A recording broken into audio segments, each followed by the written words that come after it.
салом алейкум дӯстони азиз, хуш омаден ҳама каса ба канали мо. имрӯз тарзи тайёркунии творожни пирог бо хоҳиши як подписчик буд ки дар канали мо ҳаст, бо хоҳиш кардам ки як бори дига тайёр кунем. ҳозир ман тайёр мекунам, бо диққат тамошо кунем. мо аралаш мекунем маргарина қатъи орд,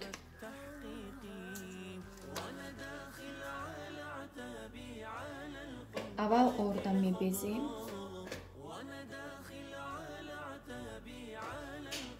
баъд маргарина тайёр карда мондагием ҳозир қатъи орд аралаш мекунем.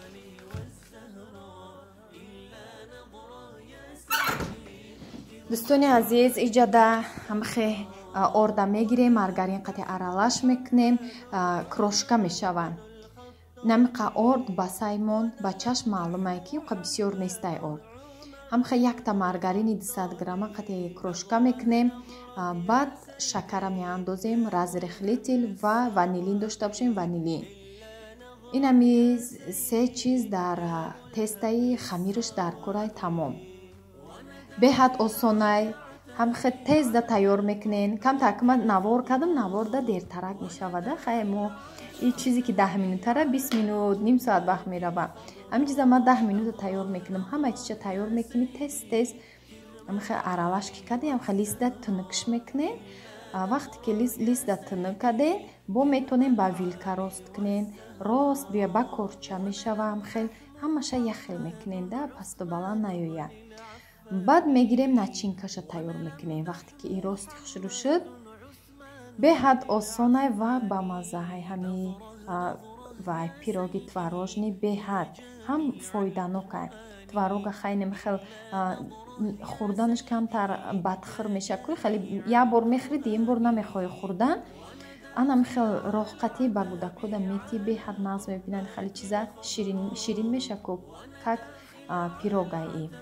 ҳамҷода 3 дона тухм, 200 грамм шакара аралаш мекунем қатъи творог.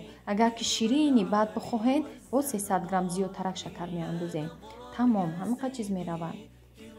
разрехлитил дар тесташ рафтагия як пачка тамом. баъд крошкаи мондагира айболош бо ҳамихел мечошен. ҳамаша ҳамихел яхел мекунен. тамом, дар духовка мемонен 10 градуси 180. ай духовка вобаста духовкае аст ки қувваш баландай, 180 градус мемонем. ин духовкаи ма қувваш баландай, пасттарак мондам ки тезда сирх шуда насӯза. духовкае ҳастае ки вайш ҳами ҳарораташ паст кор мекунад, вая бо баландтар 200-220 мемонем. лекин бисёри бад намонем ки насӯзонем, сирхи бад нашава. ҳамахе вай золотистый цвет мегӯянд ку ҳамахел када гирен ки штоби мулоимак беста. инам хешуд, золотистый цвет борим гирифтим ша. ма 4 кардам, баъд якташа дар тарелка гирифта чанд тақсим мекунам. беҳад ба маззаи. вақте мепази мешави, дига гудакорам мебиёянд, ҳама каса дар болош аётам мебирояд ки дига бигири майдаш кунӣ. сару сима инҷа дар гудако омадагиянд. хай чизе ки дар ҳар як хона меша ки барои гудако тайёр кунӣ, истифода барӣ, беҳад бо лаззатай. инҷа тамошобинони азиз, лаблабура ҷӯшондам, ҳамахе тёрка кардам. ягонч дохтагӣ нестам. меша ки хай ягонч дабавка кунӣ, камтар равған, чормағз, анор, ҳамхеле рецепто ҳастае. лекин ман ҳечи накардам, майонез мекунам, ҳамхел мехӯрем ша.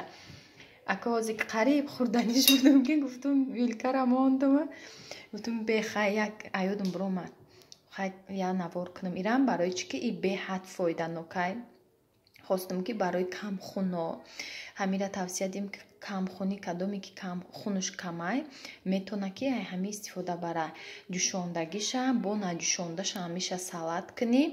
иншолло ягон видеода наҷӯшондашам нишонто метиҳам. беҳад фоидаш калонай наҷӯшондаш. и хелшам фоида дора барои одамое ки касалан, ягон ҳал намекунан, лаблабу ҳал мекунад. беҳад дар кишешников фоида дора, ҳам хуна зиёд мекунад.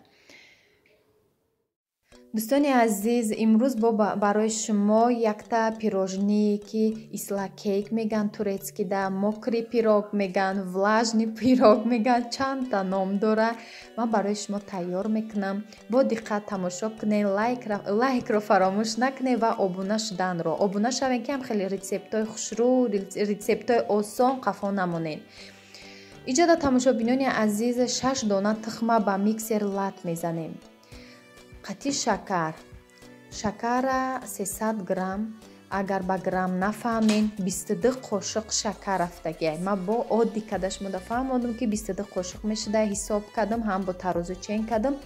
22 қошиқ шакар. хоҳем ки бо ширинтар буфоратон, хеле ширинӣ, ҳам пироги ширин бихӯред, бо зиёдтарак ба хоси дили худтон андозед. анамхе 300 миллиграмм шир гарм боша, гармак боша шир, барои ки какао меандозем. равған абинем ма чанд қад кам меандозам. секрети пироги ки дарунаш дилаҷиқ меган, хали хому нимкола мебиёяд, анами ки равғана бисёр меандозанд, часпак мешавад. равғана 50 миллиграмм меандозен. ман ҳамихе чено када наглаз медонам уже. баъд ман какао андохтам. иҷа какаое ки ман истифода бурдистам на он қадар сиёҳ мекадай. агар ки какаое ки нағзтар боша, ман якум бор наёфтум, да рости гавам, хали какаои нағза ҳам хел ёфтум, уқа сиёҳ намекадай. дигахе какао боша, ҳами 2 қошиқ 3 қошиқ қати бояд сиёҳ куна. ман дохтум 1 пачкара, ҳамаша андохтам ки у қадар ина бинед 3-4 қошиқда ҳичи сиёҳ накадистай. тестара бояд шоколадни куна. бояд хамири мо шоколадни биёяд, крепки шоколадни биёяд, барое ки пирожние ки турецкӣ меган, ҳами анами қашад айми зиёд дига нашуд, 1 пачкаш ҳамуқа меомадай. хай ина бинед тунукишам қағавси бисёр накунед. орд меандозен. орда 300 грамм. 300 грамм шам ҳамихе 22 қошиқ мешава орд. анами қад зиёд орда намеандозем, барое ки какао худаш сахт мекунад. диден анамиқа мебиёяд. беҳад пироги ба маззааш. мо то охира тамошо кунем ки болошда ман чӣ хел крем мекунам, чӣ хел мебиёяд. баландиш анамиқа мебиёяд. дар духовка дар ҳарорати 180 градус ман монда будам. шумо метонед ки ай духовкатона худтон бифаҳмед ки баланд, нағзаи ҳароратш баланди бад боша, пасттари бад мемонед. ҳастаи духовкае ки баланди бадай 170-180 градус мемонед. барои духовкаорам чанд намуд мешава. як хел шай қувваи хона вобаста ҳай. анам хел тамошобинони азиз, вилка қатъи анам хел сурохуш мекунем, барое ки ҳами креми кадагимон дарунашда. вақте ки крема мешакем, дар духовка 5 минут мемонем. мо да варёнка, нимта варёнка, нимта анам хел маскаи шоколадни дар кора. нимтаи ай ҳардош миксер қатъи мезанем. миксер қатъи ҳам хел лат мезанем. ба камтарак кофера ма иҷада об када дар дарунаш меандозам. бисёр нем, 1-2 қошиқча боре дар дарунаш меандозам. маззаи кофе куна ҳами крем беҳад ба мазза мебиёяд. агар ки какао дошта бошен, какао ки нағз боша, ҳам маззаи какао нағз боша, дамхе дар дарунаш меандозен. ҳам лаззаташ хушрӯ мебиёяд, ҳам хеле приятни запахдор шоколадне мебиёяд.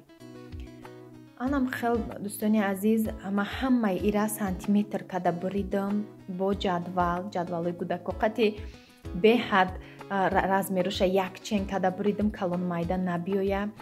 баъд 6 сантиметри кадам буридам. болошам анам хел стружкови кокосови стружке кадам.